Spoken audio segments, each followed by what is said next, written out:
So guys, before we start, I've noticed that over 68% of viewers are not subscribed to the channel. So it would mean a lot if you can just take 2 seconds just to click that subscribe button, because what that's going to do is it's going to allow the channel to grow. It's going to allow me to then attract better guests and ultimately offer you better value if you are up for following me. So hit that subscribe button, come on this journey with me, allow me to give you as much free value as possible, and I hope you enjoy. Thank you. Welcome everyone to episode 16 of the Property Coaching Network pop-up podcast. Again, we have popped up in Lark Hall with Vikki Riddler. Vikki referred this property over to us, 3-4 months ago or something like that. Yeah. So obviously it's natural that we'll do a podcast with Vikki and the property that we're sort of doing together as such. Was referred over. Yeah. So we'll talk a bit about that. That was meant to be a sort of a shared sale that we do in Smart Sales and Investments. Turned into an assisted sale. We've done a bit of renovation work, but we'll talk about all that towards the end. But first of all, just an introduction to Vikki Riddler. So thanks for joining me, Vikki. No problem. So we'll talk a little bit about initially just your sort of background coming from school straight into property. So I don't really like to go back to your school and all that sort of stuff. You can avoid all that, but you know, you came literally from school into property, which is very rare. I've not really met anybody that's done that. So how was that? I know, and this is the thing, because there's no easy way into estate agency like that. There isn't nowadays, is there? Really? No. Nobody really doing that either? No, not at all. So I was supposed to go to the police, and that was the plan, but I had 4 months in between that Tully Allen entry date, the cadet programme, to then, and my mum was like, well, if you're leaving school, you're going to go and get a job. And it was, remember the adverts in the paper? So it was a training programme, and it was this centre who put me up with for an SVQ, and I thought, I'll do that. And then straight away was placed into an interview with Slater Hog and and that was 20 years ago. And I literally, I'm not joking you when I say this, I still love my job 20 years later to what I'd done when I was 16, but I walked in and there was loads of people and they were so glamorous and so flash, and I was like, oh, I was a bit intimidated. But the minute that I actually learned about property and was starting to see everything and see the excitement with offers and stuff like that, I think I was a week and I was like, I'm not going to police. That's me. Really? Done. So what was it in with Slater Hog on? Were you volunteering initially? No, I was an office junior. Were you? Office junior, yep. I was. What did that look like in terms of making the teas and the coffees? I was going to say you're rolling and you're paying stuff like that. But this is the thing, this is what's really interesting for me, because we know estate agency now. Yeah. But see, back then, we never had computers or anything like that. Everything was noted down and dotted down. Slater Hog was the big guys at that point as well, so we never really lost to anybody else. Everybody then used corporates at that point. Yeah. And it was photos were developed. Remember the Kodak shops and stuff like that. So walking around and delivering brochures. We must have lost an absolute fortune in marketing material, because they were printed every week. Yeah. And going round to get the photos so that people could see the houses that were in the windows and everything else. It was honestly nuts. But yes. It's funny you mentioned the houses and the windows, because obviously high street estate agents still do that. Yeah. And it's I don't know, I've got my opinion about high street estate agents, I'm sure you do as well, but it's do people actually look at them now? No. I think because no. No. So when I first started and when I launched, I was right, I need a branch. Yeah. And then had a serviced office. And see, the reality is, it was more cost for nothing. Because the way that I look at it is social media is my branch. That's exactly where people see everything. Yeah, absolutely. And I can honestly say, in the locations that I was working with other people, I was in Uddingston Main Street, which was one of the busiest main streets. And then I was also in Cadzow Street in Hamilton, where it's estate agency row. And nobody came in unless they were looking for the post office or directions or something like that. It was only collect keys or drop off keys. Aye. And now that's why, and if it changes in 5 years, fair enough. But I don't want a branch. Yeah. Not at all. And I think what the flexibility that I give my employees as well is they're more productive doing what they're doing and not having to make it in for a morning meeting or anything like that. Whereas everything's we can do everything remotely. So you all sort of working from home? Have you got a base size? Aye. Orla and I, obviously, she's always with me. Lynn, we were all like, the good thing is with technology these days, you don't actually need to be in the same place. Like we can transfer calls to each other, we can speak to each other. It also at the same point is like gives them flexibility. So we're all mums, we all know what it's like trying to be somewhere and do everything, kids' activities, kids' school 100%. plays. Aye. I think that's really important as well, having a team, because I try and give my team that autonomy as well, just to kind of, well, flexibility, really, to Adam dropping the bean off or whatever on a Thursday, so I like that. So, so your journey through the estate agencies then, so you've been round them all? Round them all. We actually, that doesn't sound like round the houses. Yeah, so I've been corporate, I've been independent, I've been... So you started at Slater Hog. Then I went to Clyde Property. Right. Then I went to Countrywide. And then I went to Upload Abode. And then I had a wee stint operating on my own. And then I completely done it on my own. Yeah. So what was the longest Countrywide? Countrywide, yep. What were they like to work with in terms of, how did they all differ from each other? So for me, Slater Hog, that set the standard for me, because that was the one that I was learning from, and I had a really, like, I talk about this all the time, but I had a manager that just pushed me. So she was the one that was like, right, Vikki, next step for you. This is, and that, I think that got me going, because we were all at, like, when I started, I was in $8,000 a year. Really? Like, I was probably the richest, like 16. Right.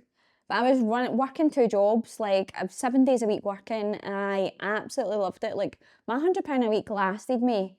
Like I was still having money at the end of the week and still out like 3 nights a week and everything like that as well. It was brilliant. But then that set the precedent for me with commissions, working hard, everything else. And when I finally got promoted, I went up to like 10 grand, and it's no great money in a estate agency, especially not to begin with. But my commission was great, because I was always the one, I was having to be the fastest in the phones and everything else, because that was instilled in you very early at that point. I then went to Clyde, and Clyde for me, it was good. The Hamilton branch wasn't like the other branches, like, you know, you've got your Bearsden and your West Ends and everything else, but we kind of stuck together as a team and really got it, like, really pulled together. But for me, I don't think they were great about the people that worked there. That was the only thing, and that made me jump over to back to corporate, because I think I wanted the security of corporate at that point as well, and somebody fighting your corner. And bear in mind, I had somebody that was pushing me to then going something like this. What is this? What am I into? And then I went back to Countrywide, but I went back to lettings. Right. So I had no experience in lettings at all. And jumped in. There was a position, and I remember it was one of my friends at the time. They were like, "Oh, I've got a role if you want to like come back, but it's in Countrywide." And I was like, "That's fine," because Countrywide and Slater Hog at the time was like your old firm rivals. Like they were always fighting against each other competitively, no anything else. And then went back to lettings, and I had no clue. And all I done for 3 months was just pick up phone of people screaming, shouting down the phone to me. And I was like, "What have I done? What have I done?" But the money was good. So I put up with it. But I actually ended up loving it, which is weird now, because I'm like, I followed where the market went. So if the market went high, I was there. So like, obviously when I because of my lengthy experience, I went through the recession, I went through all that in 2008. I was made redundant, I had to come back. The money wasn't the same as what it had previously been. So when I came back and went into lettings, I was like, this is fast paced. This is what it was like back in 2007. Brilliant. And done that for, God, it was 2013, I think I joined there. And I went into sales at that point, and after COVID, 2021. And then Upload Abode. And then, yes. So that was the thing for me, because I started to see that corporate, and this is just my own opinion on it, but I feel like corporate is like the industry was changing. And what way? You were starting to see a lot more on social media. You were starting to see these smaller agents that would have been your small guys coming out into their own. And I call them the new guys. So the old guys will always do what they've always done, and they're always going to get the same results. They'll have their high street 100%. Branches and everything else. And the new guys are coming out going, we've got to do different. Who do you think like made that change in the industry? Because I've always wondered that, like the social media, obviously social media is taking over the world type thing, and every business has got an aspect or should have an aspect of it. But that changed from, because I still don't really see Pacific Jones, Slater Hog, Countrywide doing They're much social starting media? to do it right? now. Aye. But you need to remember with these guys, like any social media decision's a board meeting about a board meeting about a board meeting. It's not somebody that you can just go to and go, can I do this? Because there's a girl that I still and worked with at the time that I'm like, see if you had a wee bit more, you would be phenomenal on your own. And equally, like, fights and negotiates like nothing else. She's an absolutely brilliant negotiator, but she's so lost in there that I'm like, oh God, that's a shame. I wish you would come out, but she'll never, because our loyalty's there. Yeah. But the flip side of that is look how it's trended, because we went from, remember, like, in social media and when Instagram and Facebook and everything else came out, then it started becoming about like home accounts and how you were like you seen these big influencers started documenting about their homes and interior design and everything else. And that for me was then when you started seeing people then starting to do a wee bit more on social media. And I think like even in my area, I would probably say Upload Abode were probably one of the first that I had noticed. And he took himself right out there and went, I'm going to start doing coming soon videos and everything else. But it was predominantly down in England and over in America and everything else. But that's the first person that I remember seeing it. So how did you end up with Upload Abode? Did you kind of like their model and their social media aspect? Yeah, Like I had that? a gauge of who they were before, just based in social media. And I was like, so I was in a collection of, when I was because my job when I was at Countrywide was valuer. So I had to list them and that was it. List them, bring them on, and my team looked after it. Yeah. So it was good in a way, and it also was not good and great in a way as well. So I went to, I seen an advert coming out for Upload Abode, and straight away I was like, I'm going for them, because I thought, well, I've done everything else. There wasn't anywhere else that I would go. Because I looked at various different positions, but being a valuer is you're up within my region was like 15 other valuers. And there's such a big, diverse range in terms of pay, salary and everything else. And you could be doing the same as somebody, or even better than somebody that's been in the industry or been a valuer for 10 years or more, but they were getting paid a ridiculous, like I'm talking the difference in pay was like 20, 30 grand. Right, aye. It was unbelievable. And everybody knew about it and everybody kept fighting for pay increases and everything else, but it just wasn't good. Then when Upload Abode came, I seen the valuer position and I was like, right, I'm going to go for this. It was the first one that I felt like I'm going to go for this and give it everything. And they had never hired before because well, not for a valuer anyway, but from what I could see, it was husband and wife and that was it. So that must have been a big risk for them, bringing in a valuer and going, oh, right, okay. And also for me, I had a steady salary. I was like, it was good. I was on my own at that point with 2 kids. So I'm like, oh, this is a big risk. And then going into something where it wasn't quite as busy to begin with. And then you were always like, oh, right, okay, because I'm paid on completions, I'm paid on sales going through. And it was a struggle for a wee bit, it was. But for me, I loved it from the other side of it, where I realised that corporate life was not for me. I'd done my time with corporate. And so see in Upload Abode then, because that's one of the things that when I first met you like 2 years ago, and then you joined the network, you're one of the OGs, aren't you? Aye. And I obviously I sold that Albert Road assisted sale through Upload Abode, and it was brilliant. Like it was brilliant the way you all worked and stuff like that. But the social media stuff was like they were probably the first that I seen the social media stuff properly, and their games went to like new levels with it, innit? Absolutely. They'll always be great in social media. They'll always do it. So when was the time then that you're like, I want to do my own thing? It wasn't about that, because bear in mind, remember when we first met? Aye. And I had seen you I had went along to one of these, what's that thing? The jump starts. Jump starts. Yeah. Aye. And I remember at the time, because I've always loved property. See, as much as I do this as a job, I actually have a passion for it. I know you do, aye. And I loved it. And then I thought, all right, okay. So I was in lettings. I was like, right, I'm always going to be. I realised in lettings I was always the last person that somebody spoke to if they were going to rent out a property. And I was like, no, I'm going to make myself the first person that people speak to. Yeah. Because if I'm the first person, I can handhold them right to the very end.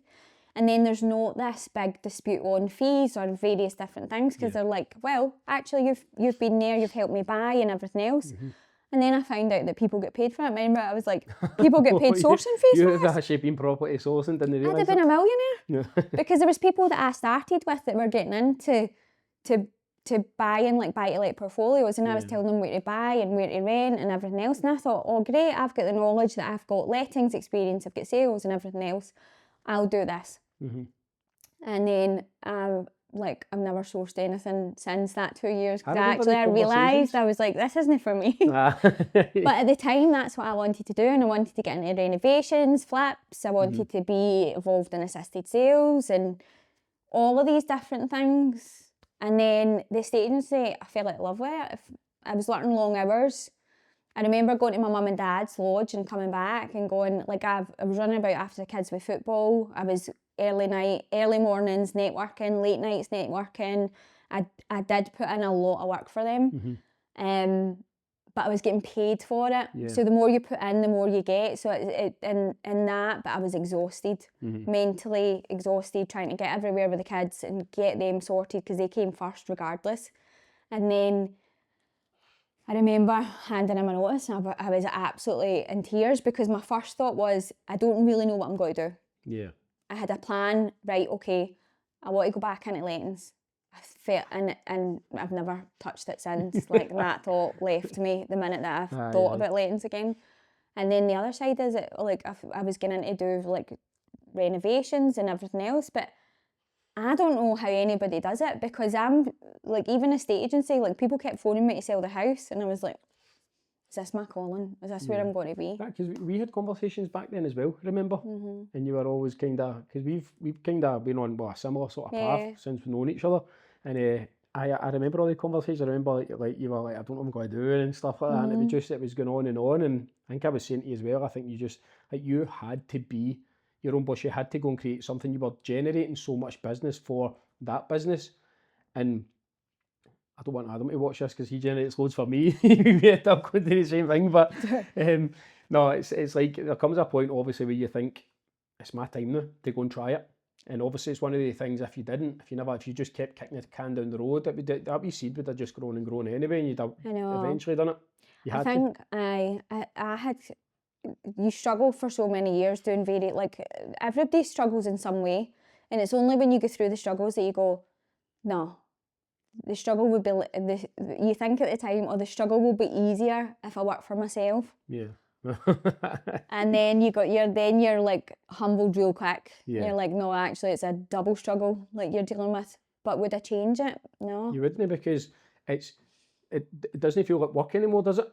Yeah. Does it still feel like work? Does it? Oh well, then you cut that bit. Because I genuinely, I know you were saying that you don't know how I do it with the multi-businesses and all that sort of stuff, but I literally, there's not one part of what I do for each of my businesses that I don't love. No, and it's purely because that, you know, it's yours and you're growing it and you're doing something with it and you've took it from nothing and you're up, you know, you're at a certain level and you can almost see like where it's going and the vision and everything like that. Do you know what I mean?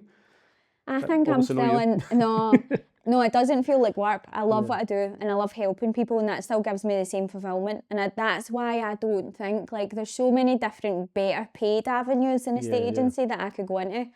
And the reality is I just love it. That's it. I love helping people. I love helping clients. I love the complexity of how the market is at the moment, where I'm having to really like dig deep and problem solve. And I'm good at that. And I'm good at, like, it's that first instruction still feels like the first instruction every other time that somebody instructs you to sell their house. Aye. And equally when you're handing over keys and somebody gives you a nice 5-star review or anything like that. And that's great. Like, the reviews are so heartfelt. Like, they're not just 5-star great as an agent. It's like proper detailed and everything. And I think, like, no, this is what I'm good at. See what you're saying there about the problem solving as well, like, because you are the only, you probably are the only estate agent that's came through the ranks of estate agency and worked at all different estate agents that actually seen this side of property. Yeah. When you joined the network and you seen everything else and you seen how this side works, because most of them, be honest, they just turn their nose up to it and they just think that we're all idiots and daft property sources and whatever else, isn't it? So it's been really interesting, and the problem solving aspect of it, that's one of the things that I absolutely love, because this is what this was basically. Like you could have said to that guy, look, I'll just take it on the market, I'll sit there, I'll just see what offers I get. Yeah. And then obviously because of what you've learned or whatever else, it's like, no, I can maybe do this. Yeah. And it's like just a different sort of avenue for him that's obviously worked out for him. And that's what I want. See, even from my estate agency, because you've obviously got yours as well. Yeah. And I think there's so much room at the table. Like there's so much room at the table for everybody, right? Yeah. But it's how you look at it. So like even for me, like I want to be at the point where like if somebody comes to me and they say, I actually can't afford the fees, I can't afford this, or I've got issues with my roof, or I've got issues, I'm like, I know who to go to. Yeah. And that's the difference from turning around and going to somebody, which I've seen happen before, where other agents will go, listen, I can't do anything for you. Yeah. I want to be like, do you know what? It might not suit me, but guess what? I've got somebody else that you can speak to. Yeah. And that is the biggest thing, because people, and I still stand by this all the time, and it comes at, like, honestly, till I'm blue in the face with this, is people never forget how you made them feel. Yeah. And right from the very off, I don't care whether that's like, and I even say this to the people in my team, don't turn around and tell somebody, no, you can't do it. Like, even a client on the phone, no, I don't have that time. Or go see if you can find that solution and then go back and say, no, you can't do it. But I give them options. Don't just go, no, that's it, line in the sand. 100%. And that's how, I think that, and even now, because we spoke 2 years ago, and that was when it was only starting to really, like, not necessarily you, but me starting to find out about like sourcing or the other side of property. Yeah. So interesting. Yeah. And that was the bit You've for always me. been Like, so interested in it. so I wish I could do it, but I think I'll always be a estate agent. I think I will be. I think like you cut me in half and I'll be a for sale board will come out. But like you say, you've seen this other side of it now, and you know that. I love it. That exactly, you still love that. You just know it's no for you, because like the property sourcing and the developments and chasing money and investments and all that. Yeah. That's full on itself. Yeah. Do you know what I mean? But like you say, you're still in it, and you still love it, and you can still find ways to obviously earn in there as well. Do you know what I mean? I think it's good from a learning point of view. So I learn from you guys and you guys learn from me. And I think that's the difference where, I mean, if you'd have said to me an assisted sale, I would have said, oh, that's what builders do. And I'm like, well, I actually can. If this helps somebody in the long run, brilliant. If it helps, if it benefits two people, great. Because equally, when this one was, like, I know this area like the back of my hand, like the South Lan area is my area. I love it. And actually, I love that call. I love everything about it. Like, and equally, when I had that first conversation, 6 others on the market here. How can I look at that and be different? Yeah, I can give it a strong social media approach. I can give it everything. Or I could pass it to somebody that could do a really good job. Yeah. Brilliant. So, the transition from working for somebody to working as a business owner. Yeah. What is your main stresses? What is it? What have you went into the sort of owning your own business and thought, oh shit, like that is some change. That's some, like, is it the financial aspect? Is it the more stress? Is it the more hours? Is it like trying to juggle everything? What's been the most sort of, because everybody thinks, and especially the way this side of the property world is, and it's like go and do a property course, start your own business, you know, go and source, go and develop, go and do this, that, and the next thing. But it's hard. It's hard. There's this big bit missing and all this sort of stuff with the relevance of it's fucking hard work. Do you know what I mean? It's not easy, and it does take a lot of time. So your transition into that, like, have you found it quite hard and stressful, and as well as obviously enjoying the journey type thing? So I think I've done it the right way. Because see, when I went into another partnership before when I came out, and I was like, I never had a real plan. I was just going to see how it went. Yeah. And actually, that was the best thing that happened to me, because then I came away going, right, get your ducks in a line here. So I set the foundations up where I now have a mentor, and a mentor and everything. It's not somebody, because there's not really anybody, and I don't mean this with any arrogance at all, but there's not really anybody in a estate agency that can mentor me that I could look at that has, one, been right from the bottom, like the office junior, all the way up like me, and is doing it on their own. So it had to be somebody that was in the same sort of line of work, but also has been there with the struggles and everything else. So I went and got that. I got my counsel, where it's like you guys that were helping me. I then found out where everything was, like, in terms of what I needed to do and do it right this time, and then go into it full speed ahead. I then had inherited Orla, and then I found out about like PYE, like we need to pay tax to have employees. I was like, news to me. National insurance, that's it, what else did I, the long hours, like that's the one thing. Yeah. But I see it as a luxury, like, because obviously you know my football, I'm a football mum, right, and I'm like Monday to Friday, then I've got games Saturday and Sunday, so that Monday to Friday, and the training isn't just an hour, it's like 2.5 hours that I need to be there. You get your laptop with you. Aye, but I see that as a luxury. 100%. I see that sitting there, like, whilst, because I can get there to training, and I always said this, like, the little luxuries for me are the big wins, like, it's the being able to sit down with my family at dinner time, because, like, this sounds so ridiculous, but I always hated it when I was on my own, and it was, I had to rely on Freya, who's now going to be 15, but at the time was, like, first year in high school. She was serving dinner for her and my brother, because I had to run about and do everything else so that I could then pick them up to go and take them to training and everything else. So me sitting there, being able to, organise dinner, and then after that, everybody knows that I'm coming back to them. So my 9-to-5 isn't 9-to-5. In actual fact, I want to say that my 9-to-5 is now like 6 a.m. till 11 p.m. at night. Are you up at 6 a.m. then? Is that 6 a.m. Yeah. 6 a.m. I have the same routine every morning. That's what I mean, but it doesn't feel like, see, like, so my routine is when I'm out at 8 o'clock in the morning, I'm back at 5:30. Yeah. And then I'll see the kids, and I'm still really guilty of my phone being there, picking up my phone and putting it down, picking up, putting it down. I'm like, no, I need to stop doing that. Yeah.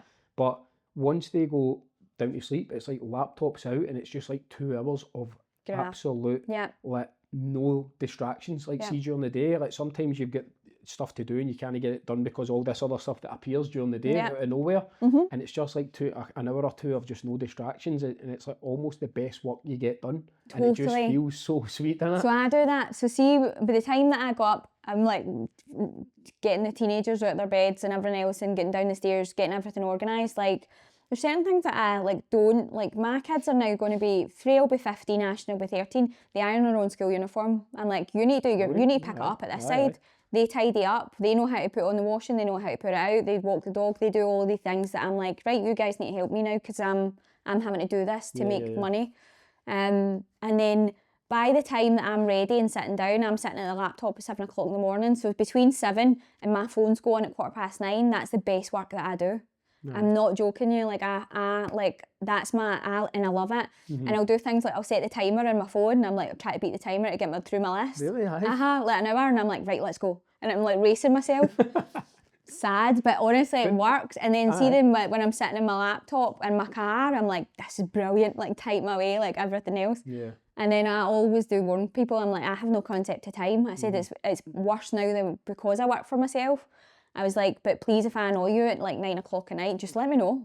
Because I'm not aware that it's 9 o'clock at night. I'm still thinking it's a working time, and it's okay. I say that to them as well. Like, I'll put a message in at like 10 p.m. sometimes, and it's just because something's came in my head, and it's not a wait it's till like tomorrow. You I'll have just to get it out. I don't expect them to get back to me, but I think there was a period where they thought they had to get back to me. I'm like, baby, you don't need to reply to me. No, I do it. It's like you dump it. Exactly. You feel like, oh, I've done my bit. I've like, I do that with Orla as well. I don't expect anybody else to work like that the way I work. But the way I work is just to keep me ticking over. The financial part of it, I mean, we all thought that we would be like, oh, great, we'll be better off, like going it on your own. And actually, it's probably one of the biggest and best lessons that I've had. Because I think, like, you take everything so much for granted, and I think it humbles you, where you're like, even when you're collecting, every penny matters.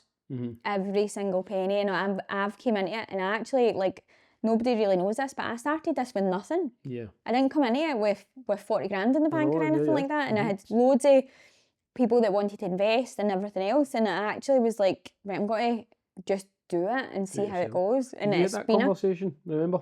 Yeah, about, because somebody was saying, listen, like, we do something together, I can invest in your company. And I was so close to doing it. And I decided, I've came this far myself, let's just try this next part of it, because that investment would have been great, and I could have been in marketing quicker and everything else. So nah, let's just try this next part. And you were at the exact same stage, and I remember saying to you, and you were like, no, I know, and we both just went alone type thing. I know, because that's the thing, like, I never want to answer to anybody.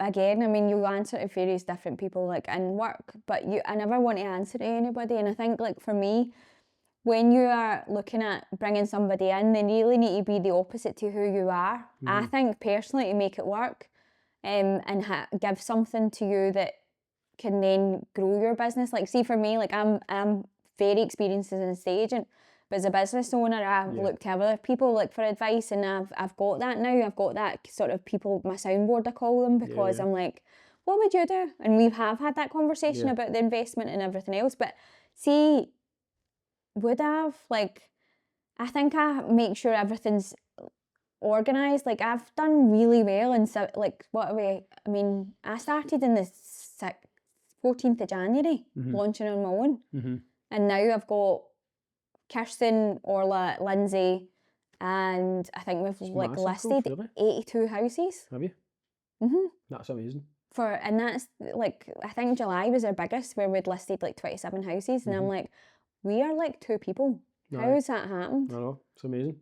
Okay, so before that, when you left Upload Abode, you did go into business with someone, and it didn't quite work out. So tell us a bit about that. So we were really good friends, and I think, like, we had a different way of working, and I don't think either of us was wrong. I think, like, looking back at it now, it was just our lives were at different stages. And I think that's where the clashes started to come in. And it wasn't even clashes like huge big arguments, it was just like, this isn't working for me.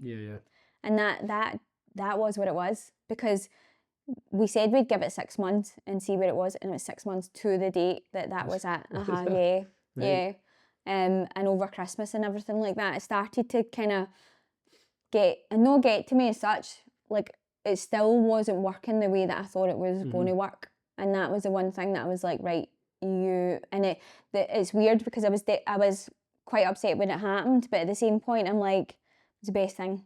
It was the best thing, and it needed to be done, because it was like, you know how when you've got something in your, like, even with, like, you've got something on your shoulders, it's dead heavy, and it's like kind of weighing you down, and you're like, no, I need to do this.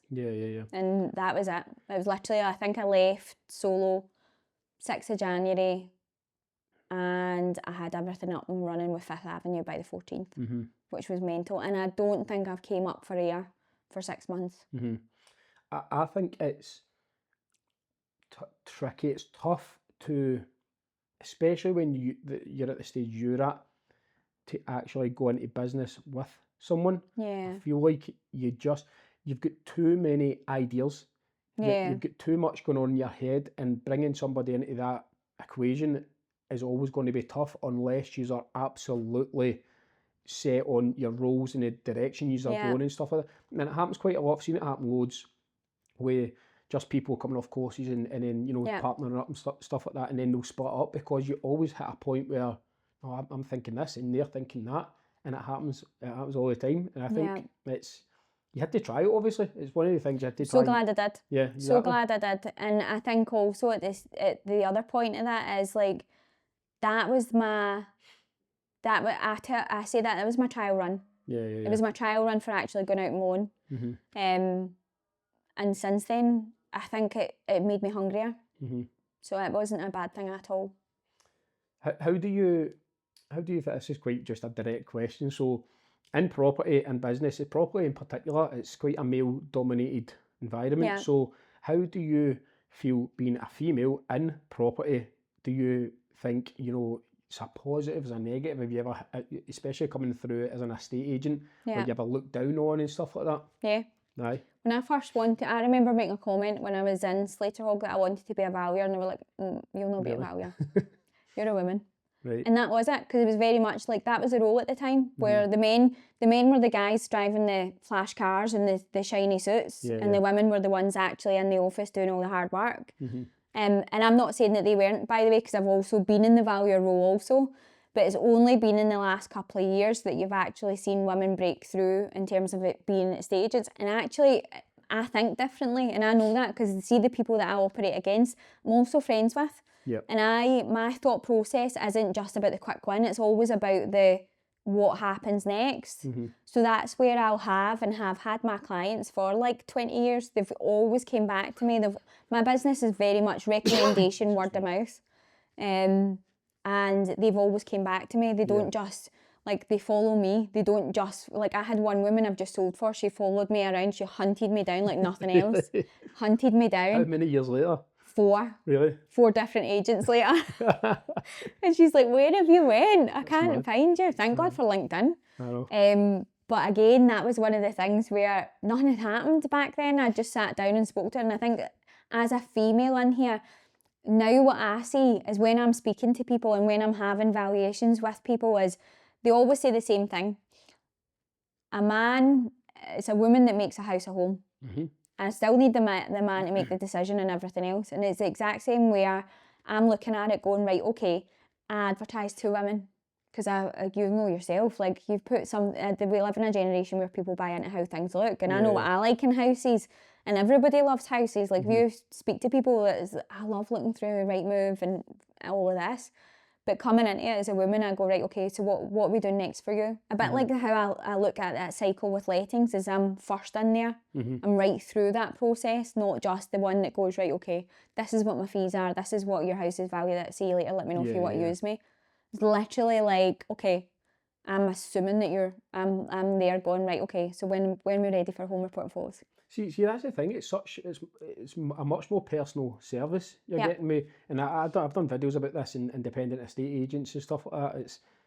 Do you actually get that way? Your Slater Hogs and percentage of them. I'm just saying them. Your ratings and stuff. Do you get? It just seems to me it's very, very robotic, and somebody goes out.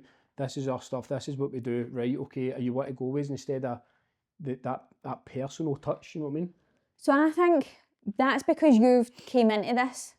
I mean, how, like, you've came into it as a sort of a scene and dealing with other agents, where it's not normal to you. Yeah. Whereas I'm coming into it going, if you told me that I was going to be doing the absolute everything, I would have laughed at you beforehand. I was like, don't be silly, David. Nobody does everything in estate agents.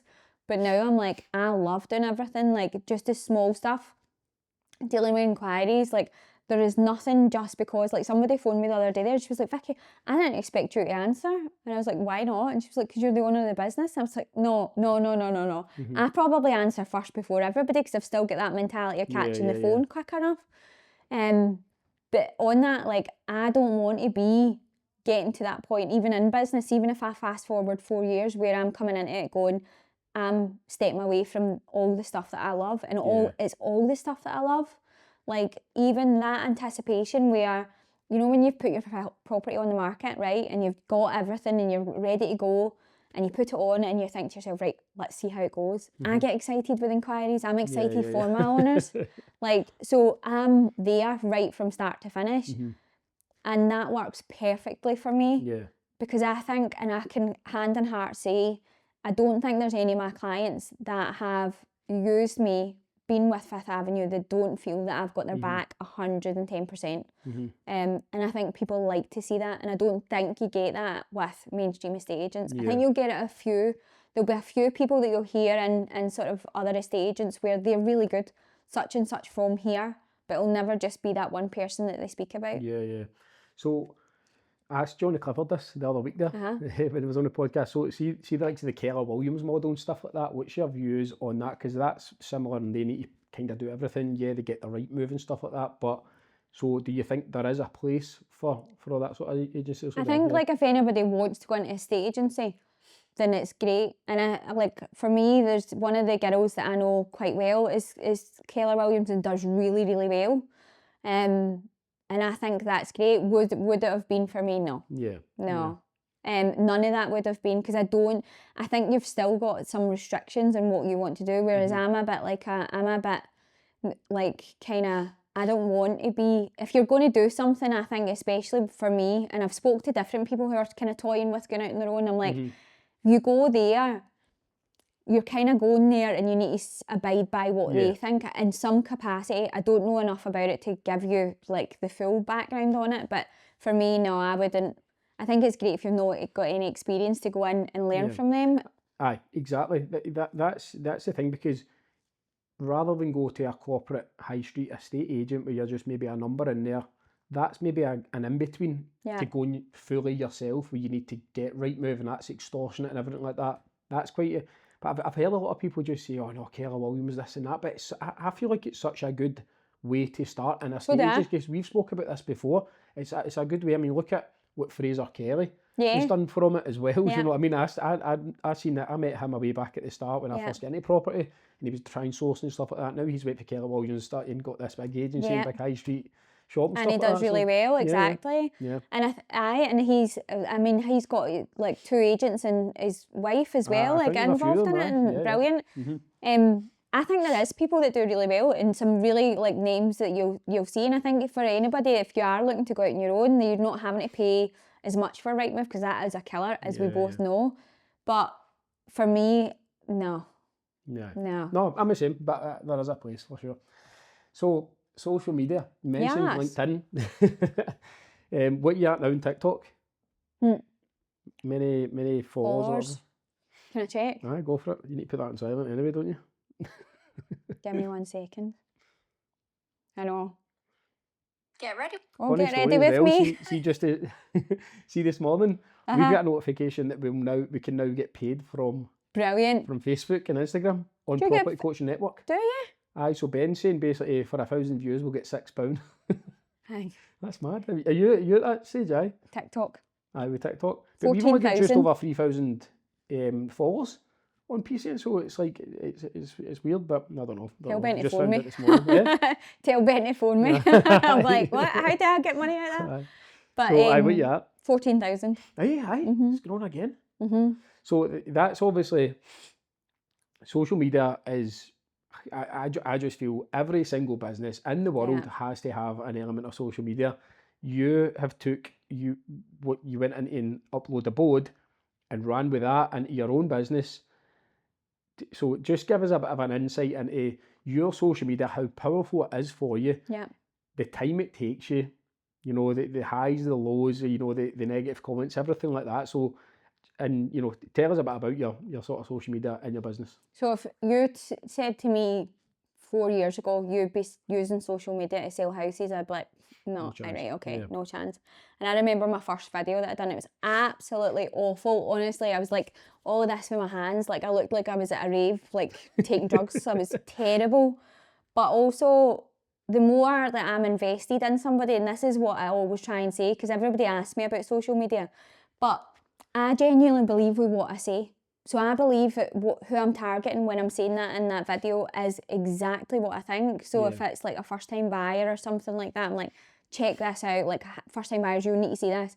I believe in everything I say, and I give it the same enthusiasm, whether it be 40,000, 400,000, because for me, it's hitting the ground running straight away when it comes to social media. And that's the reason being is I probably get more inquiries through social media than I do on Rightmove. Mm-hmm. Now, Rightmove is the biggest platform. I still get a lot of inquiries through Rightmove. But if you had to ask me, like, where is it that my business really comes from, then it's TikTok. So TikTok's the biggest platform. And I think, like, people will see me and I go on and I'll speak to different people. I'll give them advice because I hear it like from other agents as well. And I'm like, oh, I don't agree with that. But rather than put that out, because I've done one the other day there where it was like clients are expecting 10% over home report value. I was like, nah, that's not really what's happening behind the scenes. Like, and nobody really tells people what houses sell for. You see it 3 months later, but you don't actually tell people. And that's why I go on and I'm like, listen, see if you get an offer over home report, like, look at it, like, see what your activity levels are going to be like, but seriously consider it. The other side of it is, like, I love it. Yeah. The social media side, I think, like, we're all guilty of sitting on our phones. Like, don't get me wrong, I very rarely see anything on social media unless I'm, like, sitting scrolling if I've got a spare 3 minutes before I fall asleep. But I'm always on because I always like to chat to people. I think I always put myself in other people's shoes. So I'm like, right, what do first-time buyers want to know? What do first-time sellers want to know? Like, all of these different things. So I was going to ask you that because, like, do you actually sit there at night or have you got a time in the day where you'll sit and plan or look through and look at your comments and go, right, somebody that's quite interesting, I'll maybe answer that, or is it sporadic because it just come to your head? Like, how does it? Because obviously at that level, I've always thought, like, I'm not really at any sort of level on any social media. Now my Instagram's doing all right, but I always thought people at that level will put so much time and effort into every single video they do because it's so powerful and the amount of views they can get and everything like that. So do you like think like that, or do you just kind of I never think of like how many views or anything like that. But what I'll do is like see that, because you speak to a lot of people during the week, and it'll be things like there, because I'll obviously speak to them as like a middleman. That's what I technically am. And I'll talk to my clients about their stresses and their worries and what they're dealing with, but I'll also be speaking to other buyers, and it'll be things like what they're telling me. So we done a post on buying a house as a single girl and giving some advice on what to do and everything else. So like basically giving them some reassurance, like, listen, like, we know it's tough, like making a big decision on your own, but you're not alone, and you need any advice, give us a call, because you forget that this is actually what people are dealing with. And we're so guilty of it. Like, I talk about this all the time, but I deal with houses every single day. I deal with people that are moving every single day. Most people that are moving twice, 3 times in their life. So if I look at what happens now, selling a house to versus what happens maybe 5, 6 years ago, it's completely different. Never mind 15, 20 years ago. And most people will ask parents for advice, or somebody that like, they'll always have an aunt or an uncle that deals with property a wee bit, and it'll be like, I don't know, it'll be something like it works in the council doing renovations or something like that, like something along those lines, where I always think it's better to be honest, build trust with people, and then you get that back tenfold. And so mine's will be like what I've dealt with that week. I'll go on and I'll do some answers to questions. I'll go on, I'll go live, and I'll just, most of the time the live is silly stuff. And then I'll get like comments, I'll respond back to people. I'll be like, Vikki, where did you get this from? Like, how do you do your hair like that? And I'm not afraid to take the piss at myself. Like, that's the one thing. Because I go on and be like, look at the state of me, and like, look at what I've done. Or because you've got, sorry to interrupt there, you've got like a thing with some of your content where you're just literally standing there talking about your outfit and stuff like that, and it works well for you. Because I think, like, imagine a guy doing that. I know.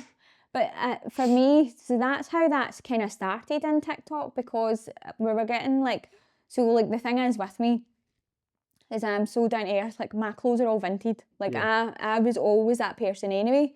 So when people started asking me where I was getting my clothes from, I was like, vintage. And then I started doing it. Whereas like people think that because I have to dress up and look smart and everything else, that it has to be expensive. And I'm like, no, actually. I think my outfit for today was like £4. So like, and that started then getting everybody, and then it was like how I do my hair, like like I was winding Alex up, like, I don't mess my hair. I need you. I'm got your charity thing tomorrow. I was like, this is a full 5-day hair out. Like, I'll have this for 5 days. But then I start talking about that.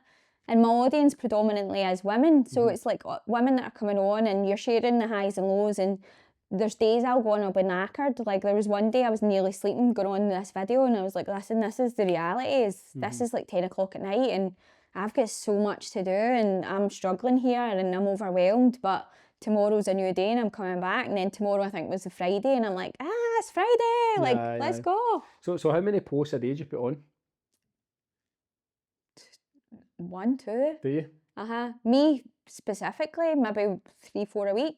Right, but not like a ridiculous amount. I don't want to bombard people. No, I never think like that. I never think like that.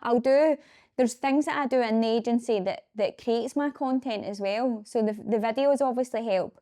The for sale sold posts, the reviews, everything like that, or telling a story about like a complicated sale or a nice story behind a really like sad situation and how that was resolved. All these different things is a talking point for others, because I think like you never know where your next customer is coming from. So talk about customers then. So you're saying TikTok's your biggest sort of platform for customers. What happens then? What's the journey for? Do they just DM you, or is that it literally, and you go out to the house?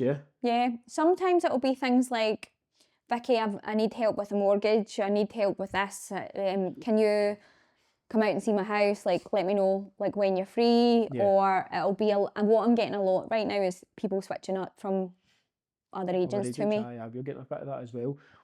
So do you find that because they know, like, and trust you, they've watched you for a while, they literally approach you, Yeah. nobody else a lot of the time? So I'll ask them where like, if it's not came through or they've phoned me, for instance, and they were like, and I'll ask them all the time, it's like, how do you know about me?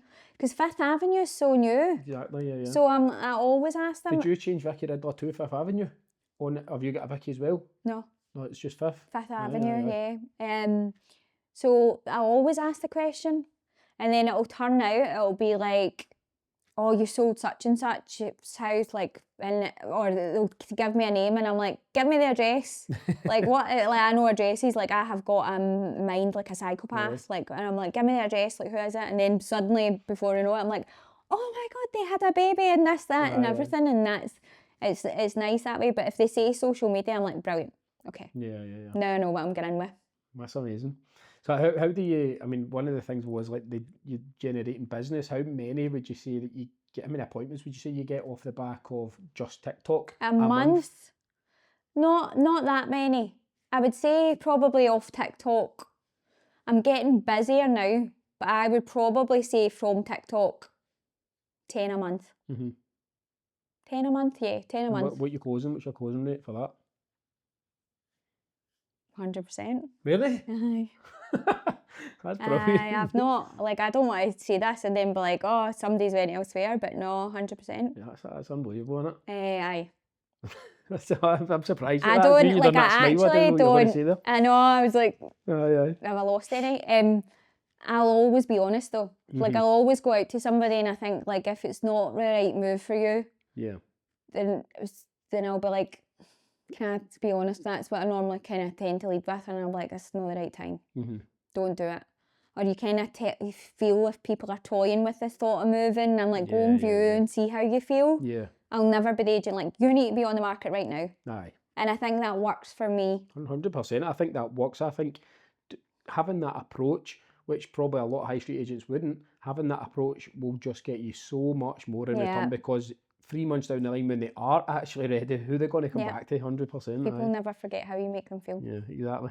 So, So for like people try to get into TikTok, I mean, I'm still trying to get into TikTok. I think I've got 3,000 followers or something like that. Brilliant. Well done. So it's not really, it's not great, but is it 3,000? Yeah. Aye, 3,000 followers, right? So I'm wanting to, because we had this conversation when I'd done my first ever course at the end of last year, you came on, and I was like sitting up the back, like one of the, because you're telling me about the back end of TikTok and everything like that, but TikTok in general, with it being your biggest platform, give us some really high value tips if somebody's watching and they want to, they want to push on in TikTok and they want to, make a mark and stuff like that, or help their business or help their personal brand. Be authentic. Don't go on and think that you need, I see it all the time, particularly from an agent point of view, is I go on and I'm lucky, I don't know if it's a lucky or an unlucky thing, I've got a big personality, I've probably got about 15 personalities, and it depends what one you get that day. But be authentic. Don't go on and have to be and pretend to be this straight-laced person. Like, just go on and be you. And I'm like, I swear, like, nobody really knows this, but like, I swear like a trooper. Like, a genuine, like, every second word is a swear word and everything like that. Like, I don't try and hide it on there or be this perfectly polished person. And I go on and tell people, like, what life is really like. And like, people will follow trends, yeah, absolutely, and they'll do various, like, it's funny, it's like, I done one the other day, it's that balancing one, it was like standing on the table, like, see if you'd have seen the behind the scenes in that was way funnier than what the actual thing is. But go on and ask open questions. Like, if you know what your audience is responding well to, start a couple of videos. What one's your audience looking at and what ones are they responding well to? Mine's is always about the market. Like, the ones that I get, like, a ridiculous amount of views and questions and everything else will build me enough content for 2 weeks. And that'll just be me responding to, I don't necessarily look at when's the best time to post or anything like that. It is all organic. It is me just going, right, okay, don't be afraid of it. See if you're sitting there criticising yourself, because I do it all the time. I'm like, Orla, I've got fat knees in that. Orla, like, all of that. I'm like, no, just post it and don't worry about it, because there's a switch that goes off for me when I'm in the front of, like, a house. It's like, right, okay, it's about the house, it's not about me, right? And that's good, because that's about the business. But even for me, is see what you like, what's your interest, like the people that you're following, like what are they posting about, what are they getting good traction on, like I always say this to you, but see those houses that I would absolutely have like a panic attack going into, I find it so interesting that you can turn that around and make it look so nice. And I'm like, right, David, that's where you go. That's where you tell people. That's what I was actually going to ask you there, because so see for me, right, do you have any taglines or anything? Do you know Chef Jimmy Lee? Right, so I met him the other day. Did you? I just sat down and we were talking, and it's a brilliant conversation. I tried to get on the podcast. He says no, but he says he wanted to meet because he'd been liking my stuff on TikTok and all that, and I was noticing it. So I reached out to him. We had a coffee. He took me to one of his projects in the way Park Gardens. Aye, and he was we were just talking away, and his thing is cook me in 60 seconds, and then he was telling us about the psychological thing when he goes walk on. And they puts a walk on, and he's like, you don't realise how many Celtic fans you touch by saying walk on, because the song walk on. I'm like, that is so amazing how his mind thinks of stuff like that, and how he's developed his tagline, his thing, his tagline. I don't have anything like that. I still feel like my social medias are doing okay, but I'm just, every time I put that camera on my face, I literally, a bit of me freezes a wee bit. No. Not inside me, but it might look like that because I've got used to it. But I'm like, we were speaking about this yesterday, I'm like, can we introduce something? Can we try something? Can we create a tagline? Can we do it? And I'm like, no, because it's probably just not me. But at the same time, sometimes I don't really know the direction I'm trying to take it and what to say. And sometimes I mumble the words. I do that quite a lot anyway because I talk that fast. My brain doesn't keep up. And I'm like, you know, what should I be doing more with? And I'm just, as much as it's going well, I've got a really great team. Alex and Ben are brilliant. I still feel a bit lost in my direction, what I'm trying to achieve and stuff, you know? See if I do a video, like see if I go on and do a talking video, I almost forget that people on the internet can see me talking in that video, and I will be turning around talking to my dog, like I'll be like, it's just general. See, I'm so much more aware that it's on me.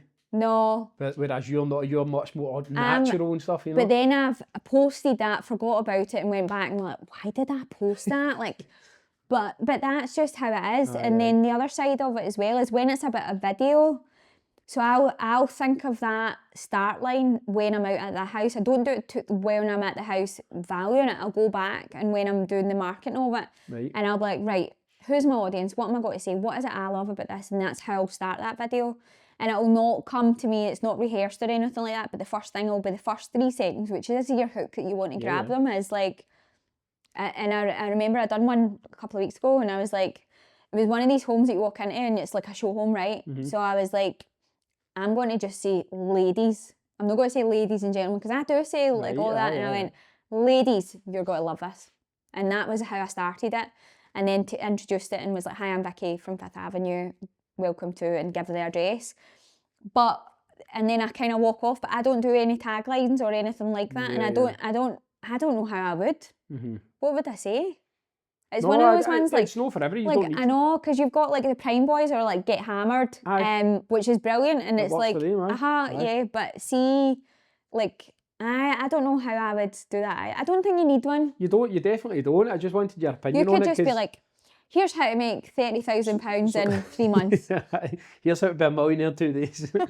But it's like, that's the route I'm going to go down. It's funny you said that, because when I was speaking to Jimmy Lee, he was like, the ones that I love is the ones that you're turning around properties or you're in shitholes or you're in stuff, and it's like, that is my hook. It's like, come and see this next shithole that I'm in, or come and see. I'm trying to rein it in a wee bit, because sometimes I'm like, you know, it's somebody else's house that I've just bought or whatever. But that's because you care.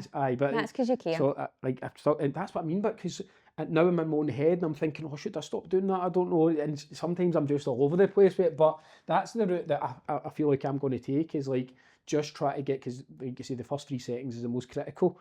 It's getting them in, and the way I'm going to do that is by telling them what this video is about. Because if I just go on, how you doing, guys, and it's like, gone. You know what I mean? Yeah. You'll be the same as the thing that you showed me as well, what? A lot of my Instagrams were doing the best in TikToks when I had my cover as the money, 240,000. The money.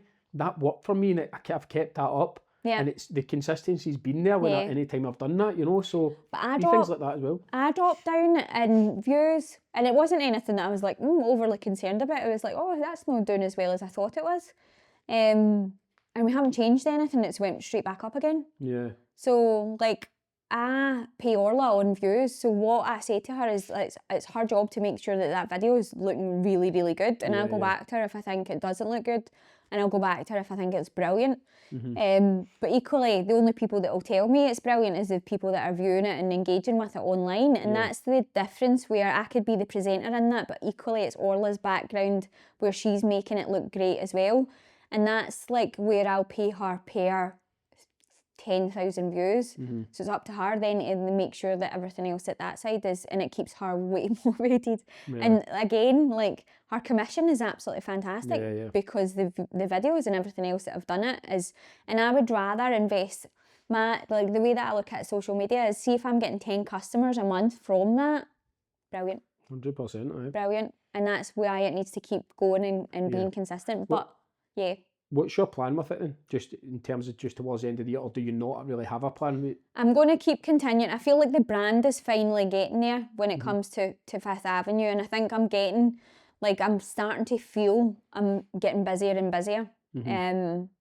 I'm starting to feel like a lot more people are just reaching out because they've seen my boards and they've seen everything now, where before it was just because they were trying to find me or they were previous clients of me. It's new organic clients that are coming along because they're seeing my results or they're seeing me on social media. I'm going to continue doing that, but ultimately the goal at the end of it is to create an easier way in for people coming in from school, as in people leaving school and coming into the estate agency. So that's going to be like an academy.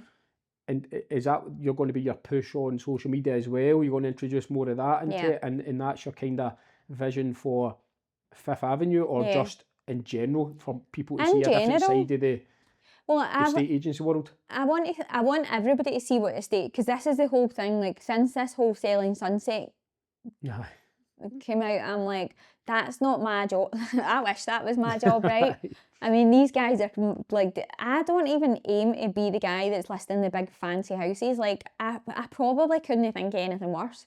Like, I'm like your first time sellers or second time sellers or somebody like that, and that's where I think, like, I do really, really well in. I'm not saying that I won't, because I do put my heart and soul into absolutely everything that I list, but at the same point is I want to bring people in, and I don't, and it's quite a bold statement to make, I don't want anybody with experience. If they have experience, brilliant. I'm not saying that, but I want people that are coming in that's like, that's got transferable skills. Like, you can be in any job and have, like, as long as you can speak to people, for me that's the biggest thing. I can teach everything else.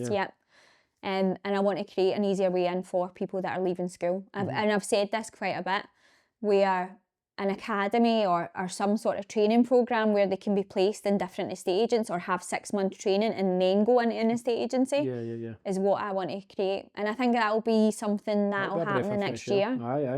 Definitely. But I also want to start being that estate agent that is offering a one-stop shop.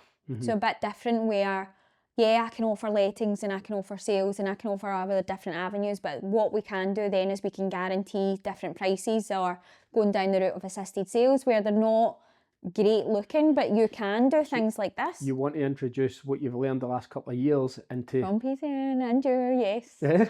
Andrew, yes, I've learned it from you, David. You've been a great teacher. I just wanted you to say it. No, that's brilliant. It sounds like such a plan. So, doubling back a wee bit, just to, obviously I like to touch on, we're here, we've not really spoke about it, we're in Lark Hall, and like you say, introducing that side of this to your business, which you would have took this one yourself if you probably I don't know if I would have. I think and I don't know if this will ever happen, see until I get some, like, momentum, as in, like, it's not chaos, it's not always chaos, and have that time to then go into branch out into various different things. I'll always be that kind of perfectionist where, right, let's get this bit right before we jump into something else. So which I don't is know the right way to do it. Like, I've probably done it a wee bit abnormal in terms of seeing opportunities, took them where my sales business wasn't 100% at the time, but I took this opportunity and then was spread thin and stuff like that. It's all gone well and it's worked out, but I think that's probably, it's one of the things I'd have maybe done a little bit differently, is just try and get this you know, even at 80-90%, and then maybe introduce something Yeah. rather than in all these different businesses, you know. But I wish I was a wee bit more like you. yeah, So it's we're never going of to be course, happy. you never are. Yeah, exactly. But so just talk a little bit about this. Then obviously this is an assisted sale that I've went and done. The guy's absolutely brand new, isn't he? He's from Ireland. So how did that all come about for you? Then how did you get the lead and stuff like that? And how did you then think, you know, this is going to work? It's not going to work for me, but I know how it will. So he had Googled estate agents. I think he'd spoke to like 3 others, and I had just started out with, like, I had just launched my own, and he'd read some reviews. So he'd actually done his homework in terms of who was phoning and everything. And I was due to go out and see him, and we had a quick chat, and like everything, I was like, right, okay, tell me what's going on, what everything else. And he said, I've got another house, I've owned this one, I can't be bothered with it, like I need it gone, but I'm travelling back and forward to Ireland all the time. And so he had came back to me and he cancelled it. And Vikki, I'm so sorry, I'm so, like, I've no time, I need to go back to Ireland, I'll phone you when I'm ready, don't know when that'll be. And that was when at the point was like, this guy's no time. Yeah. And he was telling me that he still had stuff to do in it, and I was like, right, okay, by the time that I go out there, tell him what to do, this is going to be a bit lengthy. He already told me what he wanted for it, he told me what he needed to do in the house, and I was like, this probably, and I'm having a look at, I know this area, and I know I'm one of these geeks that know sort of what's been listed within Lanarkshire anyway in the last 24 hours. And I knew there was quite a bit on here, and I knew the area. So for me, I phoned him back. I was like, listen, I think I might have something that might suit you better. Somebody that can actually take care of it for you, and you get what you want out of it, and they can do the work. And he was like, what is this? Like, what is this sorcery? And that's when I had obviously then passed over to you. And to be fair, the one thing that it was is like, you done it and you came, and I know you obviously had a look at it, you came out to see it and everything like that, but I don't know if I'd have done a better job on this based on, I don't think I would have got the same result if this was just going up on the market as is. That's the truth. Yeah. It had to have that little bit of something for it then obviously to get sold. I think that's the thing as well, because we obviously get a lot better of a standard fee. Obviously, we put the work into it, we're going to get a bit better margin at the other end, and you taking that on for your fee as well. It's like, it's a double win, because we'll pay you more than, you know, the £1,500 that we normally give. We'll make sure you get a bit more than that anyway. So it's like, it's a wee bit longer, but you've won out it. Obviously, we won out it, and so does he, because he has got probably more than he would have got in the current condition, you know. So. And that's it. You have to look at everything and go, well, if there's 5 others that you're competing with, what can we do differently here? Yeah, 100%. And for me, I couldn't have sat and just waited and chased him and tried to get him on the market or anything like that, where I was like, it's literally, I say this every time, but like in any sales role, if you're just sitting speaking to somebody and they're like, I need something that makes my life easy, and I'm giving you a solution, you're going to take it every single time, aren't you? 100%. That's definitely the way I look at everything. Like, as long as somebody's like, if you can take this stress away from me, I'm going to sign up. Because that's what we say we are. Like, we say we're a solution-based agency. I hate calling myself an estate agent. I didn't get into property to be an estate agent. I know. I started the estate agency arm. I mean, as a sole you're governed under the same estate agency act and everything like that. But when I started on the market arm, I didn't want to be seen as an estate agent. It wasn't to go and compete with your Pacific Jones and all that. It was to monetize every lead, but in different ways as well, and just to kind of solve problems for sellers. Like, there's another one just now. It's actually a lead that came through our ads as well, and we're going to do the assured sale, because she's like, I've just split up with my boyfriend, both of us on the title, struggling with the mortgage. The house is not the best, and we're like, the one you were at this morning actually. So that one this morning. So we're like, no, let's put the brakes on this a wee bit now. And it looks like we've just managed to negotiate this, but she's over the moon with it, because she's like, this is exactly what I needed. You know, I just needed, we're going to pay a mortgage for a couple of months and stuff like that. Do you know what I mean? And it's just like, that's the solution. That's what she wanted. She didn't really want us. I mean, you were out this morning, which is the kind of the time we would have normally got marketing done, but she wasn't even ready because there's other stuff going on. You know what I mean? So, yeah, absolutely. I think that's the way. Estate agency, doubling back again, like estate agency for me, a race to the bottom a lot of the time with these bigger Yeah. agents and stuff like that. I think you need to, there's got to be this transition into more, how can you actually help them? What is it they actually need and want? Correct. And I think from your point of view, and this is what I love, because it's like I talk about this, the old agents versus the new agents, and I kind of sit myself in the new agent era, where the old agents, like, they're 9 to 5, they're Monday to Friday, and do you know what? That works for some people, and that's absolutely fine. But then you've got the sort of race to the bottom thing, right? See, when it comes to estate agents versus like sourcers, I have to say, and I see like in PCN and everything else, is like, these guys are getting paid way more than most estate agents. And I don't know where this big ego comes from with estate agents either, because I'm like, you need to remember, like, there's people out there, it's not just about getting these big, like, £500,000 houses or anything like that. Is if that's what you want and you want this stuffy suit, then by all means go ahead with it. Yeah. But the reality is the sourcers that are actually solving the problems quicker, faster, are getting paid better. No brainer. Yeah. No wonder I wanted to be a sourcer. Aye. They can't see it though. They can't see it. They can't bring themselves to see it. But I don't know what the divide is. I really can't put my finger on it yet. I but know. there is a divider. But you're totally right. It baffles me. Yeah. But the same point is, like, the other side that I don't like about sourcers is the bashing the estate agents, because that's the other thing that you see quite a lot. And a lot of people start off with, does your estate agent do this? And I know they're talking about other agents, right? But there's me that's passionate about estate agency going, who are you? I know. I've done a few bits like that. I know you have. I'm just bringing it up. I'm only joking. But I've always says that it's not the independent estate agents I'm talking about. It's the high street ones. But you're right. But it is. There's still the divide between both. I think it's not just the one.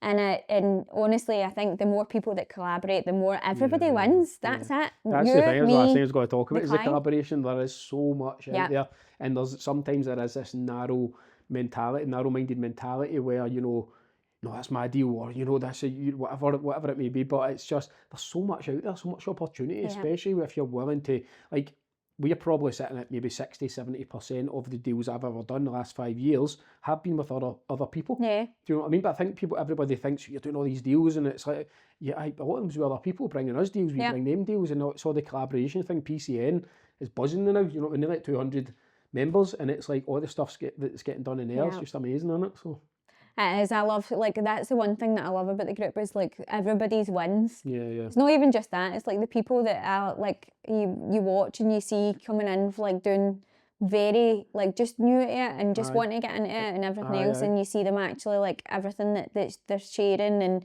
what they're finding and everything else, and it's like the people that they help. Yeah.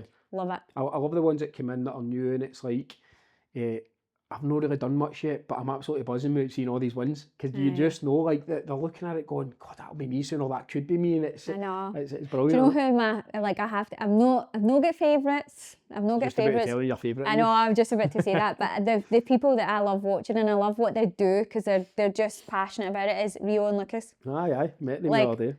Even like their podcast, like how they speak, everything, and I remember when they first came in as well. So I've always got They have grown so much. So much. Man, they are great. They're really, I'm the same. Like, it's just two guys, and do you know why I've got such like a strong sort of positive feeling towards them, is because I've got that voice clip from Rio. What is it, about nearly coming up Christmas, it'll be 2 years ago. I had this voice clip, and he was saying, I'm thinking about chucking the towel in, this is too hard, I'm not getting anywhere, I hit my head against a brick wall and everything like that. And I was like, mate, you just need to keep going, like, you need to just, I can't really remember what I said back to him, but I was just trying to, like, G him up a bit. And then they went into the new year, and I remember thinking, I was like, they're going to throw the towel in here. It's a shame, because they had tried so hard, and they turned it around, man. And some of the stuff, see their call in the members area, it's so powerful, by the way, because they share a lot of things that people just won't do. See the cold outreach that they do, it's 100 messages a day and stuff like that. They'll take turns of doing them and all that sort of stuff. It's brilliant, and it's all the wee things that's just extra. You just need to do it. Do you know what I mean? A lot of people will they'll try go to a view and their social media posts, like they're on it a lot of the stuff. You know what I mean? That's beneficial. And it's like, Amy, Dr. Amy, I love her. I absolutely love We're gonna Amy. get Like her on soon, aye. she need to. I just I know. think like Amy is just absolutely brilliant, and She she's is. taken to it like a duck to water and relying on other people, but it's relying on this group as well to bring her Aye. things, because she's Aye. got our new project up in South Queensferry, Aye, yeah. North Queensferry, don't know, Something like that. the north or the south one. Aye. And I just think she's absolutely Keep brilliant, going, and it's lovely to see like more women in the group as well. Yeah, definitely. Long may that last. Yeah, we'll try and get more. We will. So Vikki, it's been absolutely brilliant, a brilliant chat. It's actually been one of the longest we've done in a while. So that's been amazing. Tell everyone where is best to get you. Obviously TikTok, but anywhere else. You can find me on all social platforms. It's at 5th Avenue Homes. Please reach out if you need any advice selling your home or want to have a chat. Please send me over a DM. Brilliant, thank you. Thank you. So thanks very much for listening. Episode 16 of the PCN Pop-Up Podcast with Vikki Riddler. It was absolutely brilliant chat, talking about all things social media, estate agency, or lots of good stuff in there. So hope you enjoyed it. Over 66% of people that watch it aren't actually subscribed. If you can, click the subscribe button. It will really help me out. I've got a lot of good guests on coming up in the pipeline. And yeah, I hope you enjoyed this one. I'll see you in the next one. Cheers.